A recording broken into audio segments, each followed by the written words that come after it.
इब्ने उमर, बुखारी शरीफ की हदीस है। किसकी हदीस है? बुखारी शरीफ की।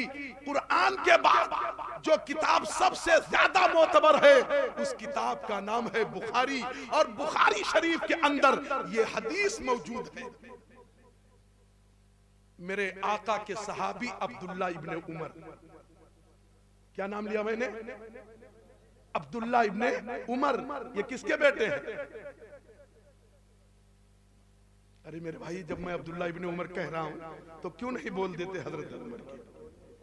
हजरत अब्दुल्ला इब्ने उमर ये बेटे हैं फारूक आजम के, और भाई हैं हजरत हफ्सा के, और हजरत हफ्सा ये बीवी है सरकार दो आलम की, उम्मुल मोमिनीन है।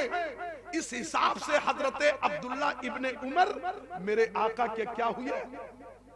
अरे साले, हजरत अब्दुल्ला इब्ने उमर की किस्मत देखो, फारूक आजम के शहजादे, हजरत हफ्सा के भाई, दोनों जहां के ताजदार, नबियों के इमाम, रहमतुल लिल आलमीन, शफीउल मुस्लिमीन के साले हजरत अब्दुल्ला इब्ने उमर खुद बयान करते हैं, एक रात में मस्जिद में लेटा था, अचानक नींद आ गई, ख्वाब के आलम में मैंने देखा दो फरिश्ते आए और उन्होंने मुझे उठाया, और उठाने के बाद एक कुएं के पास ले गए, और कुएं के पास ले जाने के बाद उन्होंने, जब मैंने कुएं में झांक कर देखा तो क्या देखा कि कुएं में आग भड़क रही है, आग जल रही है। फरिश्तों ने कहा, ऐ अब्दुल्ला इब्ने उमर, डरो मत, इस आग में तुम्हें नहीं जाना है। हजरत अब्दुल्ला कहते हैं, मेरी आंख खुल गई, मैं जाग गया, लेकिन ख्वाब को देखकर मैं डर गया। दिल में सोचा जब सुबह होगी तो नबी से पूछूंगा ख्वाब की ताबीर क्या है, ख्वाब का मतलब क्या है, ऐसा ऐसा मैंने ख्वाब देखा है। लेकिन कहते हैं अदब की वजह से मैं नबी से पूछ ना सका कि फरिश्ते उन्हें कुएं के पास ले गए, और कुएं में झांक कर उन्होंने देखा तो क्या देखा कि उसमें आग जल रही है। फरिश्तों ने कहा, ऐ अब्दुल्ला इब्ने उमर, तुम इस आग में नहीं जाओगे। हजरत अब्दुल्ला कहते हैं, मेरी आंख खुल गई, दिल में सोचा सुबह नबी से पूछूंगा, लेकिन जब सुबह हुई, हजरत अब्दुल्ला इब्ने उमर कहते हैं अदब की वजह से नबी रहमत से सवाल न कर सका, अदब की वजह से नबी रहमत से पूछ ना सका। लेकिन हजरत हफ्सा जो मेरे सरकार की बीवी हैं, हम सबकी माँ हैं, उम्मुल मोमिनीन हैं, वो हजरत अब्दुल्ला इब्ने उमर की बहन है। बहन और भाई का रिश्ता भी अजीब होता है, कभी कभार भाई और बहन आपस में वो बात शेयर कर लेते हैं जो दूसरों से कह भी नहीं पाते। ऐ मेरे मिल्लत के लोगों, अल्लाह ने औरत को अनमोल बनाया है, ये माँ है तब भी इसका बड़ा ऊंचा मकाम है, ये बीवी है तब भी इसका बड़ा ऊंचा मकाम है, ये बेटी है तब भी इसका बहुत ऊंचा मकाम है, और ये बहन है तब भी बड़ा ऊंचा मकाम है। हजरत अब्दुल्ला इब्ने उमर अदब की वजह से नबी से नहीं पूछ पा रहे, लेकिन अपनी बहन हफ्सा से कह रहे हैं, ऐ हफ्सा मेरी बहना, मैंने ऐसा ऐसा ख्वाब देखा है, नबी से पूछ लो इस ख्वाब का मतलब क्या है, इस ख्वाब की ताबीर क्या है। बहन के दिल में भाई के लिए बहुत मोहब्बत होती है, बहन के दिल में भाई के लिए बहुत जगह होती है। मैं आपको बताऊं, हजरत मूसा, बड़े तवज्जो से सुनिएगा, सुभान अल्लाह, हजरत मूसा जी, हजरत मूसा किसके जमाने में पैदा हुई? इस मजमा के अंदर से कोई बोले किसके जमाने में पैदा हुई? उल्मा से नहीं पूछ रहा हूं, इनकी तो सिर्फ दुआएं चाहिए, तकरीर उल्मा को आवाम को सुनाई जाती है। हजरत मूसा किसके जमाने में पैदा हुए? इतना बड़ा मजमा है, कोई बता सकता है? अंडे खाने में मगन है। किसके जमाने में? खड़ा हो जाए भाई जो बोल रहा हो, जो बोल रहा हो खड़ा हो जाए।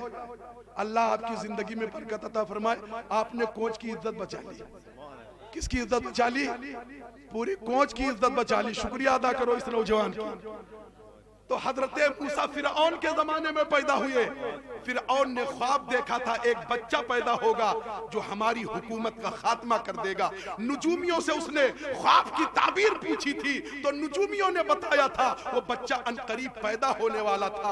अब फिरऔन किसी शौहर को उसके बीवी के पास जाने की इजाजत नहीं देता। अगर कोई बच्चा पैदा होता फिरऔन फौरन बच्चे को कत्ल करवा देता, न रहेगा बांस न बचेगी बांसुरी, बच्चे को पैदा ही नहीं होने देता और जो पैदा हो जाता उसको कत्ल करवा देता। मेरे मिल्लत के लोगों, लेकिन हजरत मूसा जिनके हिफाजत की जिम्मेदारी अल्लाह ने अपने जिम्मे करम पे ले रखा था, हजरत मूसा के वालिदा को अल्लाह ने हुक्म दिया गार में चली जाओ, पहाड़ के खौफ में चली गई। हजरत मूसा वहीं पैदा हुए और जब हजरत मूसा पैदा हुए अल्लाह ने हुक्म दिया मूसा को संदूक में बंद करो और दरिया के अंदर डाल दो। हजरत मूसा को दरिया के अंदर डाल दिया गया। आपकी बहन भी जान रही है, आपकी माँ भी जान रही है, अल्लाह ने मूसा की हिफाजत की जिम्मेदारी ले ली है। कभी मूसा डूब नहीं सकते, लेकिन बहन के दिल में भाई के लिए कितनी मोहब्बत होती है, बहन के दिल में भाई के लिए कितनी जगह हुआ करती है।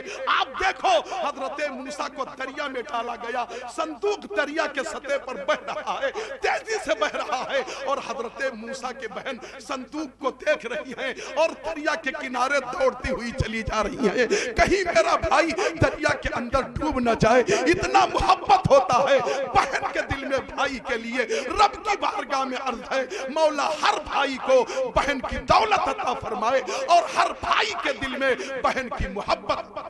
आमीन आमीन। तो हजरत अब्दुल्ला बिन उमर किसके भाई थे? हजरत हफ्सा के, जो सरकार की बीवी हैं। उनसे कहा ख्वाब की ताबीर नबी से पूछ लो। ख्वाब की ताबीर किससे पूछ लो? नबी से पूछ लो। हजरत हफ्सा ने नबी की बारगाह में अर्ज किया, मेरे आका, मेरे भाई, चाय रहने दो, बाद में ले आना, बंदी हो गई चाय बाद में। मेरे भाई अब्दुल्ला इब्ने उमर ने ऐसा ऐसा ख्वाब देखा। मेरे आका ने फरमाया हफ्सा, तेरे भाई अब्दुल्ला का ख्वाब बहुत अच्छा, बड़ा नेक है अब्दुल्ला, बड़ा मुत्तकी है अब्दुल्ला, बड़ा परहेजगार है अब्दुल्ला, लेकिन एक बात की कमी है, अब्दुल्ला बहुत नेक है, बहुत परहेजगार है, बहुत अच्छा नौजवान है, अभी बूढ़े नहीं है अब्दुल्ला इब्ने उमर, जवानी का आलम है, बाजू में अल्लाह ने ताकत दे रखी है, शबाब का आलम है, बड़े खूबसूरत है, बड़े कद आवर है। लेकिन मेरे आका फरमाते हैं हफ्सा ख्वाब बहुत अच्छा है और अब्दुल्ला भी बड़ा नेक है, बड़ा मुत्तकी है, बड़ा परहेजगार है, लेकिन एक बात की कमी है, वो ईशा की नमाज पढ़ता है और सो जाता है, फिर फजर में उठा करता है।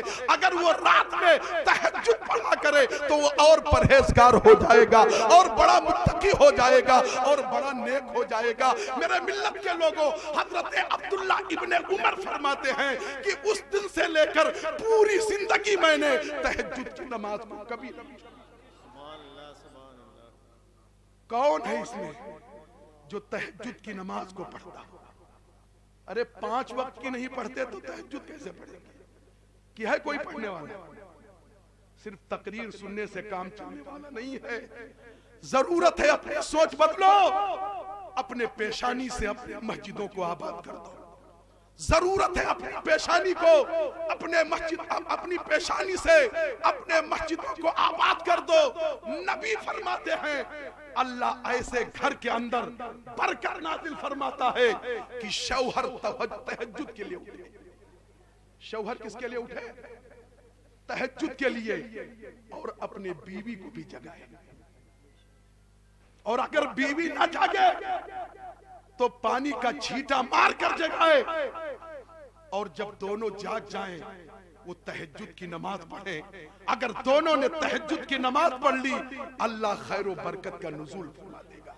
आगे नबी फरमाते हैं अगर तहज्जुद के लिए बीवी पहले उठ जाए, शौहर ना उठे तो अपने शौहर को जगाए। अगर शौहर ना जागे तो पानी का छींटा मारकर जगाए, दोनों उठकर तहज्जुद की नमाज पढ़े, तो अल्लाह ऐसे घर में खैर नाजिल फरमाएगा, अल्लाह ऐसे घर में बरकत नाजिल फरमाएगा। नौजवानों किस सोच में गुम हो, किस सोच, तुम्हारा ख्याल कहाँ है? तुम सोचते हो जन्नत बड़ी आसानी से मिलने वाली है। हदीस शरीफ कुरान के अंदर है है। कल जब जन्नती जन्नत में जाएंगे और जहन्नमी जहन्नम में जाएंगे तो जन्नती जहन्नमियों से पूछेंगे, ऐ जहन्नमियों बताओ तुम किस वजह से जहन्नम में गए हो? तो जहन्नमी कहेंगे, हमने सिर्फ दुनिया के अंदर नमाज की पाबंदी नहीं की थी। मुसलमानों, अपने सीने पर हाथ रख के सोचो, यह जिंदगी 50 साल की है, 60 साल की है, 70 साल की है। तुम जिंदगी से ज्यादा अपनी कब्र की तैयारी करो,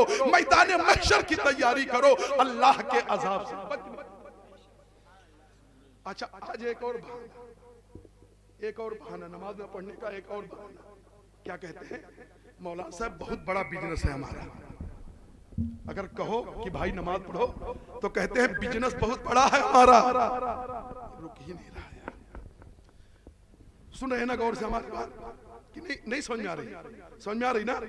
क्या कहते हैं मौलाना साहब? अगर या कारी साबिर साहब बैठे हैं, अगर दावत दे नमाज की कि नौजवानों नमाज के लिए आओ, तो कहते हैं कारी साहब, मौलाना साहब बहुत बड़ा बिजनेस है मेरा, बहुत बड़ा नेटवर्क है, बहुत बड़ा कारोबार करता हूँ, बहुत बिजी रहता हूँ, फुर्सत नहीं मिलती नमाज पढ़ने की। मेरे मिल्लत के लोगों, अल्लाह कुरान के सूरह नूर के अंदर इरशाद फरमाता है, रिजालुन ला तुलहीहिम तिजारतुन वला बैउन अन जिक्रिल्लाह। अल्लाह के वो नेक बंदे, अल्लाह के परहेजगार बंदे, उनका बिजनेस, उनका कारोबार, उनकी खेतियां, उनका बिजी होना, ये अल्लाह की इबादत, अल्लाह की बंदगी और रियासत से नहीं रोका करता, अल्लाह के जिक्र से उन्हें नहीं रोका। जो अल्लाह के नेक बंदे होते हैं वो अल्लाह के जिक्र से उनका बिजनेस उनको रोका नहीं करता। लेकिन आप तो बिजनेस का बहाना बनाते हो, मौलाना साहब बहुत बड़ा कारोबार है, बिजी हूं इसलिए नमाज नहीं पढ़ पाता। मेरे मिल्लत के लोगों, कल मैदान महशर में अल्लाह सबसे पहले अगर किसी के बारे में पूछेगा तो आपसे नमाज के बारे में पूछेगा। इसलिए जरूरत है आप नमाज की पाबंदी करो। और अल्लाह ने अगर जवानी दी है, इस जवानी को गुनाह करके ना गुजारो, इस जवानी को नेकियां करके गुजारो। इस जवानी को होटलों में ना गुजारो, बियर बार में ना गुजारो, शराब के अड्डे पर ना गुजारो, जुए के अड्डे पर ना गुजारो, बल्कि जरूरत है कुरान की तिलावत करके गुजारो, नेकियां करके गुजारो, रियासत करके गुजारो, बंदगी करके गुजारो। तब आप दुनिया में भी कामयाब रहोगे और आप आखिरत के अंदर भी कामयाब रहोगे। थोड़ी सी चंद हदीसें छोटी छोटी और सुनाऊंगा और अपनी गुफ्तगू खत्म करूंगा। ये हमारे नौजवानों की बात हुई।